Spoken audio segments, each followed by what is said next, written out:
Muy buenas noches, un gusto para mí poder saludarles en esta noche de lunes 3 de octubre. Ya estamos en un nuevo mes y vamos a comenzar esta entrevista dándole la más cordial bienvenida a la diputada Lorena Peña. Es presidenta de la Asamblea Legislativa, es fundadora del partido FMLN y también fundadora de la organización Melias. Hoy vamos a estar conversando sobre el trabajo de la Asamblea Legislativa, pero particularmente sobre el presupuesto general de la Nación y también sobre los 36 años que tiene el partido FMLN. Y por qué no decirlo, sobre su periodo al frente del primer órgano del Estado que está por concluir. Muy buenas noches, doña Lorena. Qué gusto para mí poderla saludar. Un gusto estar aquí en Órbita TV. Un saludo a toda la teleaudiencia. Encantado, doña Lorena. Me gustaría, y para ilustración de nuestros televidentes, conocer un poco sobre la acción política que se desarrolló en la sesión plenaria del jueves pasado, en donde se hace una reforma al fondo de las pensiones. El fideicomiso. Bueno, como ustedes saben, las pensiones, desde que se privatizaron, prácticamente al segundo año de haberse privatizado, se han sostenido a pura deuda pública, ¿verdad? Hay miles de millones de dólares emitidos en deuda pública para poder pagar las pensiones, porque la privatización dejó sin fuente de financiamiento la pensión vitalicia, que es obligación del Estado, pero nadie cotiza para esa pensión vitalicia. Y por eso, en un inicio, la financiaron con bonos, ¿verdad? Posteriormente, en el año 2006, ¿verdad?, crean el fideicomiso de obligaciones previsionales, sí, que dijeron que fue la obra maestra de arquitectura financiera que hizo el señor Sabla en aquel tiempo, ¿verdad?, don Eduardo, mediante el cual el fideicomiso emitía deuda sin pasar por la Asamblea, contraía deudas para seguir pagando las pensiones, y luego el gobierno pagaba las deudas del fideicomiso que servía para pagar pensiones. Eso se hizo desde el 2006 y se hizo porque el FMLN siempre planteó la necesidad de reformar el sistema para que fuera sostenible, y ante, digamos, la negativa de Arena a reformar el sistema, nosotros dijimos, bueno, ya no demos para los bonos, porque todos los bonos el FMLN votaba, si no, no se podían financiar. Entonces ellos crearon este mecanismo. Este mecanismo el FMLN lo consideró inconstitucional, pero la Sala de lo Constitucional... ¿En aquel entonces? No, recientemente lo validó y únicamente nos pidió que cambiáramos la tasa de interés, si ustedes recuerdan. Sí. ¿Verdad? Entonces, ese debate quedó saldado por sentencia. Entonces, el fideicomiso de obligaciones previsionales, las AFP tienen un techo para prestarle hasta el 45% de sus fondos. Eso no ha sido modificado en la reforma del jueves.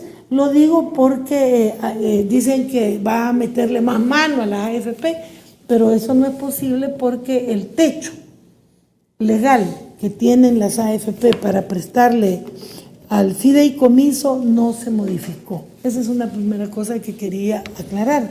Sin embargo, el gobierno cada vez incurre en más deuda para pagar pensiones, que tiene que pagarle al fideicomiso para que el fideicomiso, lo pague a quien corresponda, ya sea a las AFP o a terceros. Y esto ha sido un motivo de incremento del déficit fiscal y de la deuda pública. A estas alturas del déficit fiscal, 2.5% del déficit corresponden a la deuda previsional y 1.5% al gobierno. Y a nivel del total de la deuda pública, un poco más de la tercera parte corresponde a las pensiones, ¿verdad? Es decir, que son como 20% del PIB de deuda previsional que tiene que pagar el gobierno a esta fecha. Entonces nos encontrábamos con la dificultad de cómo conseguir financiamiento para pagar las pensiones de este último trimestre y por supuesto que las del año venidero también, ¿verdad? Y Arena hasta el propio día jueves se negó a dar los votos para que se emitieran bonos, como nosotros lo hacíamos en tiempos de ellos, para pagar las pensiones de este año, ¿verdad? Para pagar los vencimientos, que es lo que te permite después poder pagar las pensiones. Llegamos al día jueves, hubo reunión de la Comisión de Hacienda y Arena simplemente dijo de que hasta que estuviera aprobado el presupuesto general de la Nación podía votar por eso, y este vencimiento es este viernes, de manera que si no había alguna solución ese jueves, exactamente el viernes hubiéramos caído en impago, porque ya voten hoy, voten mañana, más el periodo de vigencia de la ley, ya hubiésemos pasado del plazo que se necesitaba. Y por otra parte, ellos estaban también pensando en que iban a condicionar a préstamos de 2/3 la aprobación del presupuesto. Esa era como la estrategia de Arena para decir, vaya pues, este gobierno no va a poder pagar pensiones si no nos hace concesiones, ni va a tener presupuesto para pagar el próximo año si no nos hace concesiones. Un poco esa era la lógica del partido Arena, ¿verdad? Entonces nosotros, ante esa dificultad, pues estudiamos otras opciones legales. Y la opción más viable, y que fue por la que optamos, que es absolutamente legal, es hacer una reforma al fideicomiso de obligaciones previsionales que permite que no solo pueda prestar para pagar pensiones, sino para pagar obligaciones derivadas del pago de pensiones, ¿verdad? Entonces eso le da una amplitud de poder refinanciar su deuda, consolidarla, buscarla a plazos más favorables, etcétera, sin necesidad de pasar por la Asamblea, como no pasan todas las otras formas de endeudamiento que tiene el FOP, ¿verdad? Fíjense que en aquel año 2006, aquí estaba viendo yo en el archivo del diario de hoy, el 29 de agosto del 2006, decía el diario de hoy, ¿verdad? Después de 2 meses de total hermetismo, ¿verdad? La Secretaría de la Técnica de la Presidencia dio a conocer la creación del FOP y 6 días después fue aprobado. Así fue. Pero ellos argumentaban en aquel momento, y esto es interesante, dice el secretario técnico de la Presidencia, Eduardo Sabla, dijo que esto permitiría un ahorro y que la deuda previsional se separara de la deuda del sistema público no financiero y así tener la posibilidad de presentar un presupuesto equilibrado. Literalmente eso dijo. Pero a estas alturas, como no se ha reformado el sistema, a pesar de que nosotros hemos hecho múltiples propuestas, de todas maneras la deuda previsional, al ser pagada por el gobierno en última instancia y al no tener el fideicomiso la posibilidad de prestar para pagar préstamos, sigue cargándose sobre el presupuesto. De manera de que era necesario tomar una medida de este tipo para garantizar las pensiones de este y del próximo año. Entonces yo estoy muy contenta de que se pudo hacer esta reforma al fideicomiso de obligaciones previsionales que garantiza que los 160,000 pensionados que tenemos ahora, más los que se pensionen el año que viene, tengan asegurado el pago de su pensión vitalicia. Y eso también abre un espacio de tiempo para seguir debatiendo la reforma de pensiones, que deberá ser una reforma que resuelva un plazo mucho más largo. Pero no podíamos quedarnos de brazos cruzados ante la negativa de Arena, no digamos a dar votos para las pensiones del otro año, es que ni para 3 meses quiso apoyar, ¿verdad? Y llegamos al propio día, a la propia plenaria, y ahí se evidenció de que ellos no tenían interés en colaborar para que el gobierno pagara las pensiones. Interesante. Vamos a hacer nuestra primera pausa, sí. Diputada Peña. Amigos televidentes, mantengan la sintonía. Cuando volvamos, hablamos de la inconstitucionalidad de la cual está demandando ya la ANEP. Pero también conversamos con la diputada Peña sobre esas voces que dicen que se están robando los dineros de los pensionados. Con eso volvemos.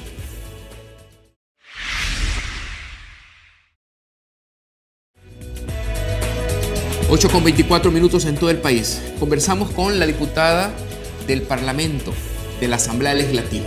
Es la presidenta. Diputada Lorena Peña, ANEP, a las pocas horas de haber aprobado esta reforma del FOD, puso el primer recurso de inconstitucionalidad. Esta tarde, un grupo de supuestamente representantes de los pensionados ha puesto un nuevo recurso ante la Honorable Corte Suprema de Justicia y la Sala de lo Constitucional. Y durante la aprobación de esta reforma escuchamos voces que decían que se estaba confiscando el dinero de los pensionados y que se hacía un juego que como que yo le prestaba $100 a usted y después usted para pagarme esos $100 me hacía otro préstamo de $150 y después esa deuda iba a crecer a $250. Prácticamente ellos dicen que esto es inconstitucional. Usted ya habló de la deuda, que no se puede tener deuda para pagar más deuda. No obstante, son los elementos que está esgrimiendo tanto la empresa privada como estos trabajadores y que también se violó el procedimiento de irrespetar por la dispensa de trámite. Mire, en primer lugar, el diputado Portillo Cuadra dijo que era inconstitucional porque la deuda era de 2/3. Bueno. Y la demanda que han presentado no es por los 2/3, mire qué interesante, sino que la demanda la han presentado para que no se permita refinanciar deuda, ¿verdad? Y ese es un mecanismo normal y siempre se pagan los intereses, que es al final del cuento el propósito principal que deben tener las AFP, estar teniendo utilidades por el dinero que invierten. Yo no sé cuánto les dan en la banca, pero aquí la tasa de interés de la banca es mucho menor que la que paga el gobierno y que la tasa de para mercado. Los ahorrantes. Para los ahorrantes, sí, para los depósitos. Y para los depósitos de las AFP en la banca.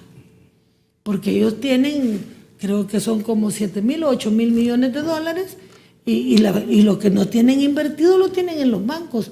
Y la banca salvadoreña paga mucho menos que lo que paga tanto el gobierno en este tipo de certificados como en letes y bonos. Entonces, realmente ellos lo que quieren es impedir mecanismos financieros normales que siempre dan utilidades porque siempre se paga la tasa de interés, que es lo fundamental para ellos, porque es que el dinero les esté produciendo intereses o rendimientos en el tiempo. Y esa demanda, ojalá la Sala de lo Constitucional no la acepte, porque sería como impedir que paguemos las pensiones de este trimestre y del próximo año. Dice en este recurso de inconstitucionalidad que en este caso que ya se hizo no se vaya a detener el acto reclamado, sino más adelante. Dice que si se vuelve a incurrir en eso, sí se detiene el acto reclamado. Es que fíjese, ¿quién dice eso? El señor Javier Argueta. Pero no la sala. Yo espero que la sala en esta ocasión sea sensata, porque no podemos seguir la lógica de Arena de que si al país le va mal, ellos van a ganar votos. Esa es la lógica de ellos, buscar asfixia, buscar desestabilización, meter miedo, porque creen que así ellos van a ganar votos. Nosotros hemos hecho esta reforma que garantiza el pago de pensiones este año y el año próximo. Si la sala llegase arbitrariamente a tomar una decisión de ese tipo, estaría bastante emproblemado el país. Yo espero que ellos no procedan como procedieron con los $900 millones, con todo lo que ha ocasionado esa decisión, y que realmente actúen apegados a derecho. Las cosas, de acuerdo a la Constitución, se hacen de la misma manera. ¿Cómo es? Se deshacen de la misma manera que se hacen. Ellos, para poder declarar inconstitucional esta reforma, tendrían que tocar también la constitucionalidad del fideicomiso y del mismo sistema de ahorro para pensiones. Entonces, por la seguridad de todos los jubilados que han ganado con esta reforma la certeza de que van a tener su pensión, yo espero que la sala no tome una decisión equivocada o imprudente en un momento en que la ciudadanía necesita estabilidad y que los jubilados tienen con esta reforma asegurado el pago de sus pensiones. Y yo creo que la mayoría de jubilados y jubiladas deben pronunciarse por defender sus pensiones, porque no fue el pueblo salvadoreño el que las privatizó, ¿verdad? Eso lo hicieron en aquel momento los partidos de derecha, ¿verdad?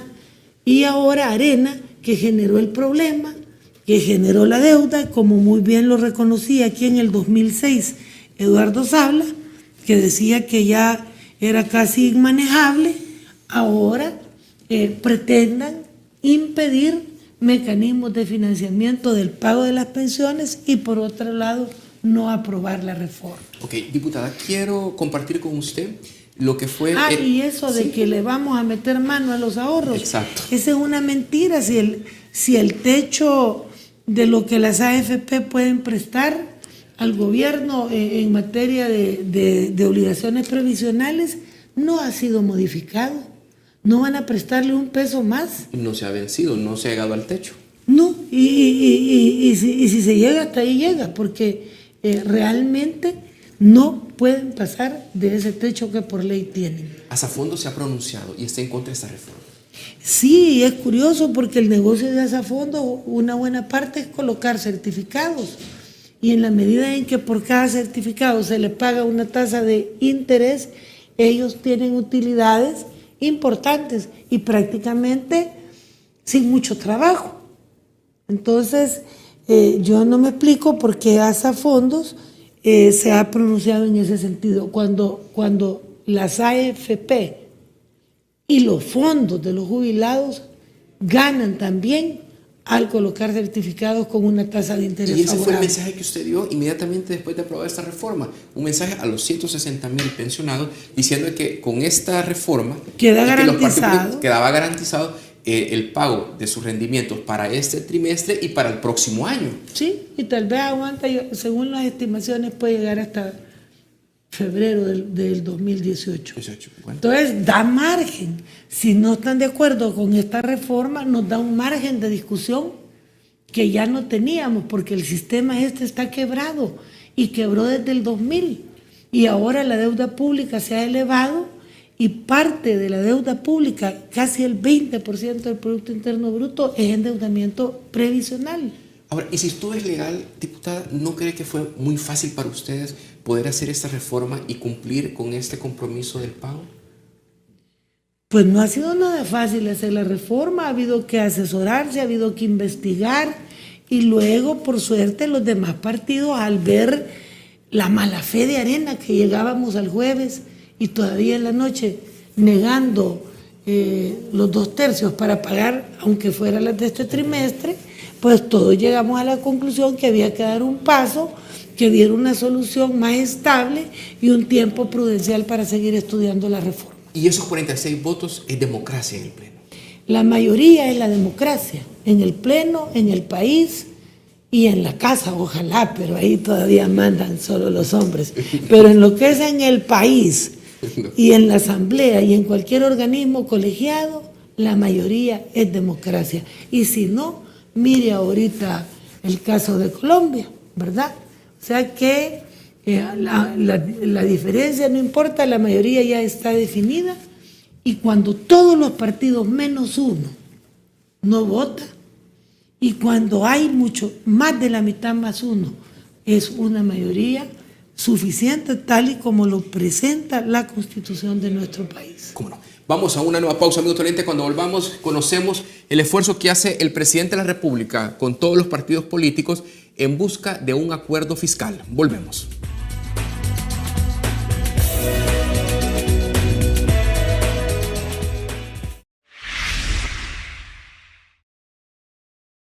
Tal como se esperaba, los representantes de los partidos políticos llegaron a Casa Presidencial para escuchar la propuesta del gobierno y buscar soluciones a la crisis financiera que atraviesa el país. El gran ausente en la reunión fue el presidente del nuevo COENA, Mauricio Interiano. En su representación llegó el diputado Portillo Cuadra, quien criticó la reunión sostenida. No nos hicieron ninguna propuesta, no hubo ningún tipo de planteamiento, simplemente tomarnos un café y decirnos que tenían la buena voluntad de negociar. Ante esta crítica, el secretario general del FMLN cuestionó que los tricolores demuestran una actitud de no comprometerse con los salvadoreños. Lo que veo es que en primer lugar no vino el presidente de Arena, lo cual ya es una señal. En segundo lugar, pues hay este tipo señal de que no toman en serio precisamente la convocatoria. Pero también los representantes de los otros partidos dieron sus posturas sobre este primer encuentro. Lo que ha manifestado es que ha invitado nuevamente a reactivar el diálogo con todas las fuerzas políticas, pero que le entremos a dos temas fundamentales, al tema de las reformas al sistema de pensiones. La reunión de ahora fue para buscar reconfirmar la posibilidad del mecanismo del diálogo. Y como Democracia Cristiana les quiero decir, nosotros no vamos a ser vagón de la inflexibilidad, de la histeria y del caos. Fructífera porque hemos hablado, y particularmente el presidente de la República, pues ha hecho toda una exposición de la situación, de la agenda, de la problemática fiscal que tenemos. Entre los temas abordados, se tocó el de las reformas al fideicomiso para el sistema de ahorro de pensiones, el cual se aprobó la sesión plenaria pasada. A pesar que Arena lo ve como un robo al pueblo, los demás partidos lo ven como una salida rápida al problema, por lo que es necesario que se aprueben los 1.200 millones de bonos para salir de esta deuda. El jueves anterior fue algo correcto, algo necesario para nuestro país, que estas 169.000 personas pues reciban sus pensiones. Nos vimos en una situación muy difícil, pero no era opción para el Partido Demócrata Cristiano destruir la posibilidad de dar las pensiones, de pagar las pensiones con un deadline que teníamos para el día viernes 7.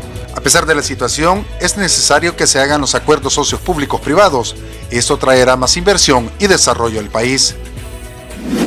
También insistimos en que un buen comienzo para apuntalar el crecimiento económico es modificar la ley misma de socios públicos privados para hacer de ella un instrumento que atraiga inversión de afuera, inversión local, y que genere ese dinamismo en la economía que contribuye a la generación de empleos.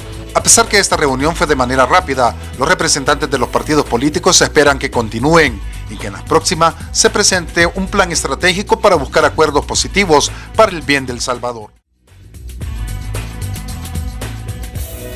8:38 en esta noche. Diputada Peña, ahí vemos al presidente de la República tratando de encontrar este consenso en los partidos políticos y discutiendo posibles alternativas en torno a este acuerdo fiscal que ha sido también motivo para que el actual presidente de Arena, el ingeniero Interiano, convoque a una reunión con el presidente en busca de, dice él, buscar soluciones y no culpables. Bueno, yo primero quiero lamentar que el presidente de Arena no haya concurrido a la reunión de todos los partidos políticos que convocó el presidente de la República, porque es muy importante que todas las fuerzas políticas representadas en el país y en la Asamblea Legislativa participemos de un diálogo con el Ejecutivo. Y yo creo que ahí se expresa un poco de soberbia, porque menospreciar a los partidos que tienen menor tamaño, pero que de todas maneras pueden hacer mayoría, como se demostró el jueves, realmente es un acto de soberbia.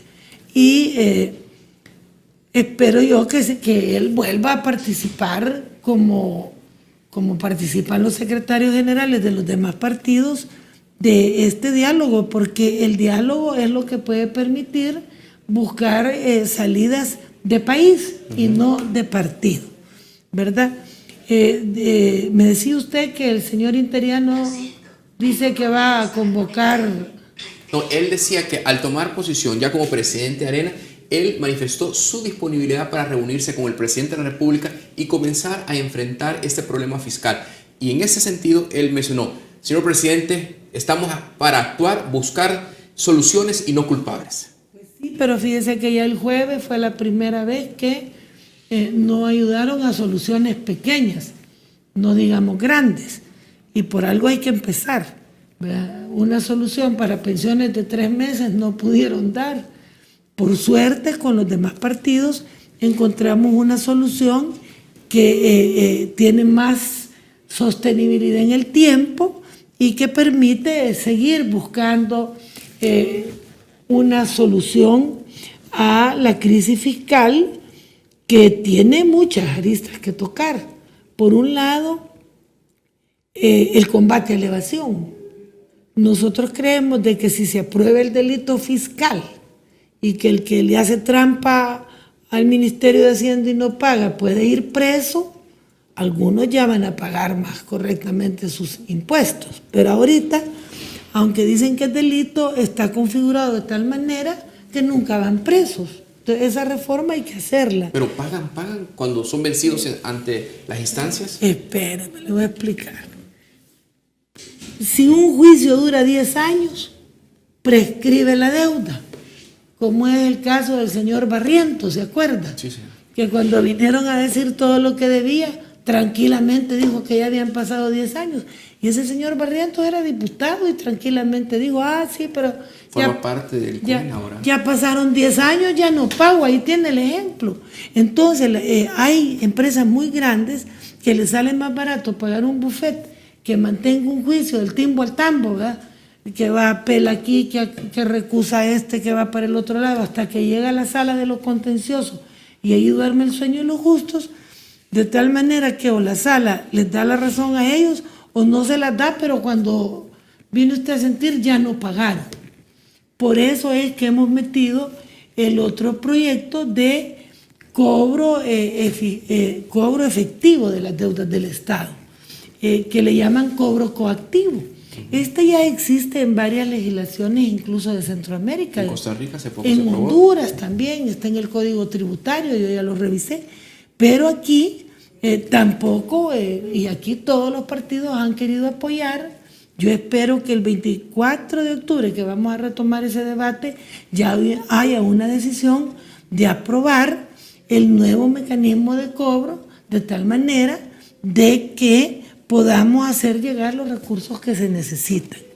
Por otra parte, también en la legislación actual, cuando por casualidad se gana un juicio, digo por casualidad porque es increíble la cantidad de veces de que han fallado en contra del gobierno, le toca al fiscal general hacer el cobro, de acuerdo a la ley. De la institución, sí. Ajá. Entonces resulta que en teoría el fiscal tiene 140 millones de dólares que no ha cobrado y que ya están en firmes. Pero ¿qué dijo él hace poco? Y me gustó que lo dijera porque esclarece el problema. Pues sí, dice, pero cuando vienen a declarar en firme eso, ya ni existen las empresas a las que hay que irles a cobrar. Ahí le queda a usted la claridad de que hay que tener un mecanismo de cobro más efectivo. No podemos seguir tolerando esos niveles de evasión. Y otro tema que es inquitable es la reforma previsional, porque debemos arribar que si el Estado es el obligado a pagar la pensión vitalicia, debe haber una fuente de ingresos para esa pensión vitalicia y además quitar las disparidades, porque el gobierno de Arena anterior al del presidente Funes no solo creó el FOP, ¿verdad?, sino que también dio un decreto que permite que un tramo de jubilados, independientemente, fíjese bien, de lo que hayan ahorrado, se retiren vitaliciamente con el 70% de su salario. ¿Qué quiere decir esto? Que si una persona ganaba $4,000, en realidad ahorraba 400, ¿verdad? Pero su pensión vitalicia es de 2,800. Claro, el 7 por 4, 28. ¿Ah? Entonces, el Estado, con sus impuestos, usted y yo, pues toda la ciudadanía, está pagando unas pensiones de un estrato superior de asalariados que ni por cerca cotizaron para tener los privilegios que ahora tienen. Y no lo necesitan. Aunque lo necesiten, yo necesito más cosas, pero debo tener la capacidad de que de acuerdo a lo que he ahorrado, ¿verdad? Así me paguen. Y que si no he ahorrado en el gobierno, ¿cómo le cobro al gobierno? Pero ahora el gobierno tiene que prestar para pagar esas pensiones. De acuerdo. Vamos a hacer nuestra última pausa, diputada presidenta. Amigo Tonete, mantenga la sintonía. Tengo que conversar con ella sobre la presentación del proyecto del presupuesto de la Nación 2017. Son 4.680 millones de dólares. Hay que conversar sobre si es un presupuesto financiable, si es un presupuesto real y si está sustentado con los ingresos que vamos a tener en el próximo año. Con eso volvemos.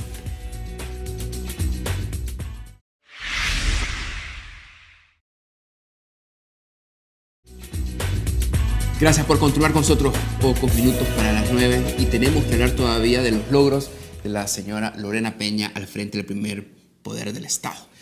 Diputada Peña, hablemos del presupuesto. Eso se cumplió en tiempo el viernes. Sí. Llegó el señor ministro y juntamente con todas las fracciones políticas se recibe el proyecto de presupuesto de la Nación 2017.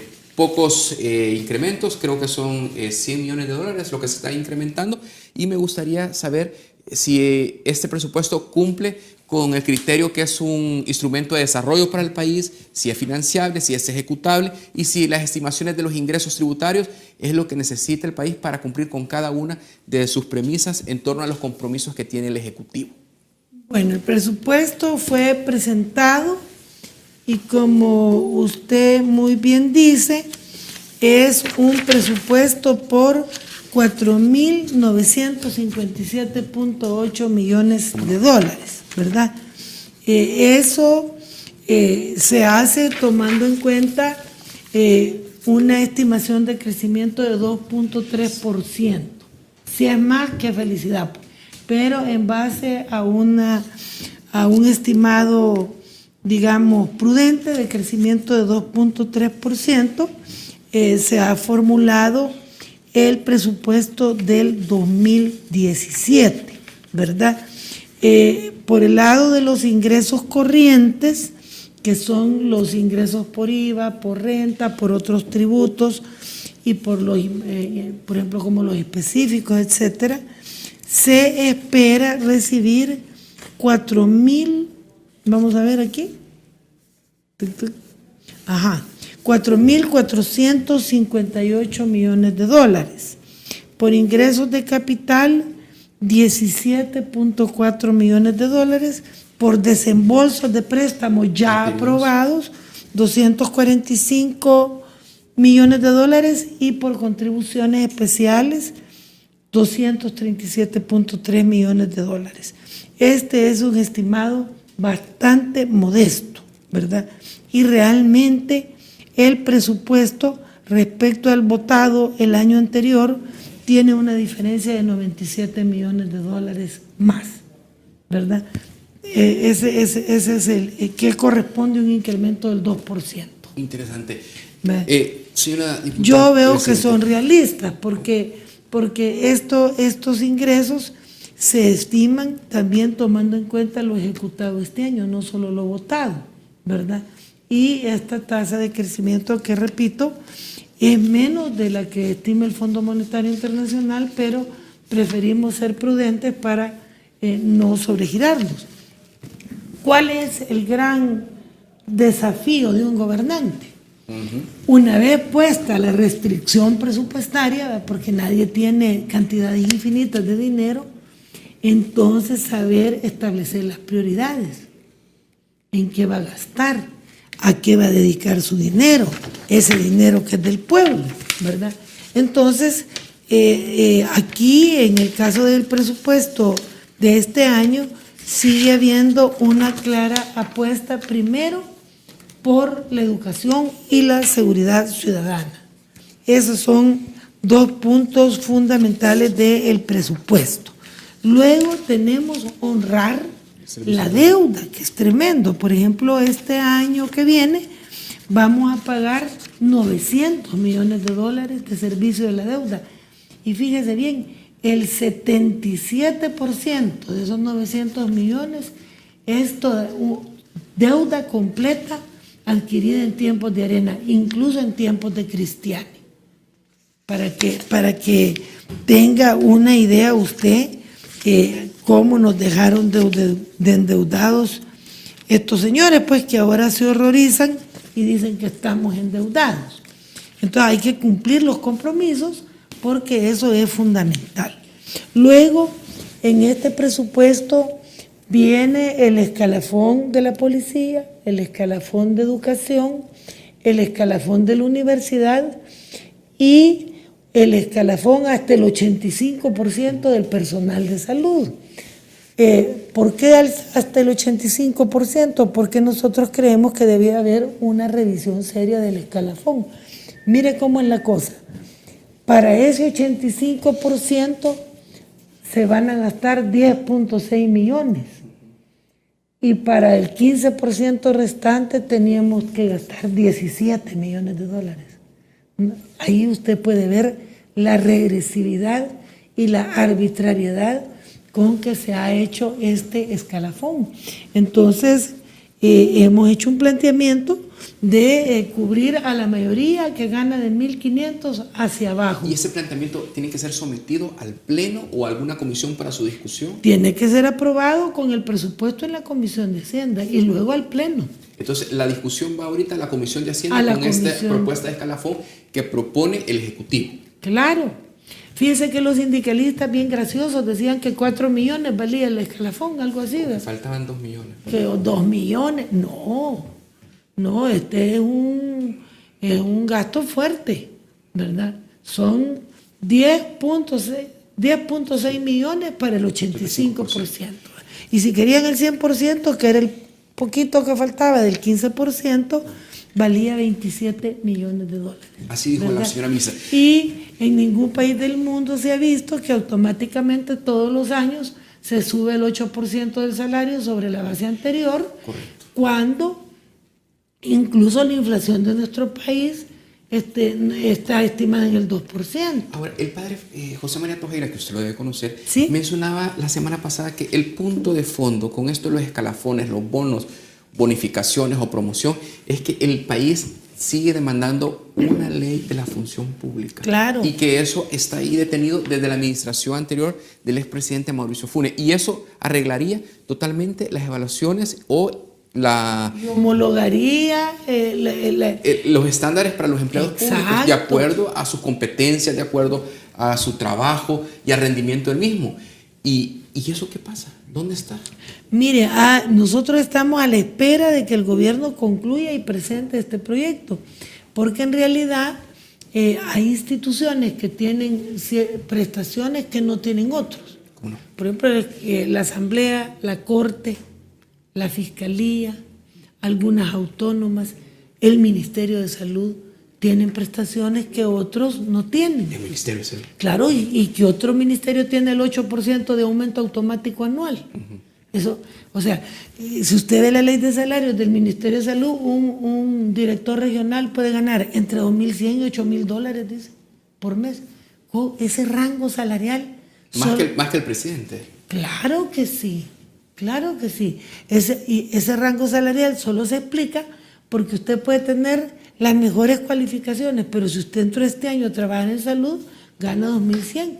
Pero el otro, aunque no tenga las mismas calificaciones que usted, pero como automáticamente año con año le han ido subiendo, pues puede llegar a un salario de 8.000 dólares. Y con el decreto que tomó Arena, se jubilaría con 5.600 dólares, aunque solo cotizara 800 por mes. Imagínense. Entonces yo comparto esa opinión y creo que es una deuda en la que nos tenemos que meter en serio. Diputada, se está terminando ya su periodo como presidenta de la Asamblea Legislativa. Lecciones aprendidas, satisfacciones de lo que le ha dejado dirigir el primer poder del Estado. Mire, ha sido para mí un honor que todos los grupos parlamentarios me hayan elegido por una unanimidad para el cargo. Y yo espero que hoy que me vayan no digan que estaban arrepentidos, eso es lo primero, ¿verdad? Porque he tratado pues de llevar con cierta dignidad mi trabajo. Algunas innovaciones hemos hecho, creamos, por una parte, van a quedar completas las oficinas departamentales de atención al público, ¿verdad? Habían 11, 10 y ahora ya 13 más la sede central. Eso es muy importante, la gente debe saber que en esas oficinas pueden tener acceso a la biblioteca virtual, pueden tener asesoría jurídica gratuita, pueden consultar leyes y es un espacio de acercamiento de los diputados y las diputadas a la población. Otra cosa que me satisface es haber podido mejorar todo lo que es la información pública que me ha sido demandada. Prácticamente no tengo información que no haya sido servida en los tiempos que se ha requerido. Solo una he apelado, pero no me han contestado, que alguien pidió las enfermedades de todos los empleados con nombre y apellido. Y veo que esa es una violación a los derechos, ha de estar en la ley del paciente, ¿verdad? Sí. O sea, cuántas próstatas están arruinadas en la asamblea, imagínense ese tipo de cosas, a quién le quitaron los ovarios, eso no es correcto estar ahí. ¿Y así textualmente se lo pidieron? No, han pedido la enfermedad. El perfil. No el perfil. No. ¿Qué enfermedades ha tenido? ¿Qué tratamientos ha tenido? Entonces es lo único que yo he planteado que no es correcto dar, ¿verdad? Y por eso tampoco me gustó el mal manejo que hicieron de la política inclusiva que tiene la Asamblea, por cierto, refiriéndose al diputado Reyes, ¿verdad? Entonces esa es la única cosa. De ahí una cosa que me satisface es que la infraestructura legislativa en general está pensada ahora también para personas con discapacidades. Hay rampas por todos lados, la gente tiene más accesibilidad. Y también debe haber más accesibilidad al Salón Azul. Y veo también que hay asesores con alguna discapacidad que se movilizan por todo el Salón Azul y por todo el edificio. Porque debe haber una política de inclusión en ese sentido. Y yo me siento contenta de que hemos podido trabajar un poco más en esa dirección. Usted también aperturó el Centro Cultural Legislativo y el Foro Permanente de Conferencias. De eso le quería hablar, que el Centro Cultural Legislativo, y ahora que terminemos inaugurando, ojalá este mes, el complejo completo con el auditorio, la biblioteca, que ya no vamos a alquilar, sino que va a estar ahí, y el Instituto Superior de Estudios Legislativos, ahí hay un complejo cultural, legislativo y educativo que no tenía la ciudad de San Salvador ni el país, y que ya presta servicios tanto para la labor de los diputados como para la ciudadanía en general, con los foros de debate que son los miércoles, donde se tocan temas académicos o políticos de importancia para el país, y el programa cultural gratuito de los sábados y domingos. Excelente. Cualquier persona puede ir al Centro Cultural Legislativo sábado y domingo, siempre va a encontrar ahí actividades lúdicas, exposiciones de artesanías, conciertos, coros, teatro. Una tarde familiar. Exacto, y es totalmente gratis. Y van a decir, no, la gente está muerta de hambre, ¿por qué hacen eso?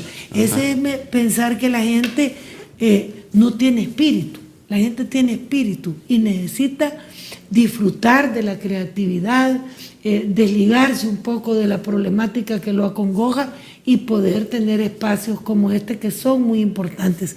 El espacio público es un punto fundamental, los espacios públicos seguros, para reconstruir el tejido social de este país. Diputada, muchas gracias por haber estado esta noche con nosotros y por compartir pues, parte de su trabajo y tener las explicaciones más certeras sobre lo que ha sido esta reforma a este fideicomiso y del presupuesto general de la Nación 2017, que son los temas más importantes que el país actualmente lo tiene en agenda. Muchas gracias y vuelvo a pedirle a todos los jubilados y las jubiladas que defiendan su pensión, que no permitan que se derogue la reforma que hicimos a la ley del fideicomiso para poder pagar sus pensiones este y el próximo año. Muchas gracias. Muy amable.